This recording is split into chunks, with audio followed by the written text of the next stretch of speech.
तो दोस्तों आज से 2 हफ्ते पहले खेसारी लाल यादव का गाना डबल चोटी का ऑडियो सॉन्ग रिलीज किया गया था और दोस्तों कल इस गाने का टीजर भी रिलीज कर दिया गया। आप सभी के बीच इस गाने का वीडियो सॉन्ग बहुत जल्द रिलीज किया जाना है, तो इस वीडियो में जानेंगे कि आखिर कब इस गाने का वीडियो सॉन्ग रिलीज हो रहा है। दोस्तों बात करें इस गाने की, इस गाने को गाया है अंतरा सिंह प्रियंका और खेसारी लाल यादव ने। और दोस्तों इस गाने का वीडियो सॉन्ग पूरी तरीके से कंप्लीट कर लिया गया है।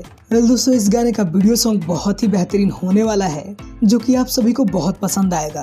दोस्तों आप सभी को बता दें कि इस गाने का वीडियो सॉन्ग कल आप सभी के बीच रिलीज किया जा रहा है सुबह 5:45 पर। तो आप सब JPS star Bhojpuri YouTube channel पर इस गाने को कल सुन सकते हैं। तो दोस्तों अपने दबंग स्टार के इस गाने को कल आप सब खूब सारा प्यार दीजिए। आपको ये अपडेट कैसा लगा है ये हमें कमेंट में जरूर बताएं और ऐसे ही बेहतरीन अपडेट पाने के लिए हमारे चैनल को भी सब्सक्राइब करें। Thanks for watching.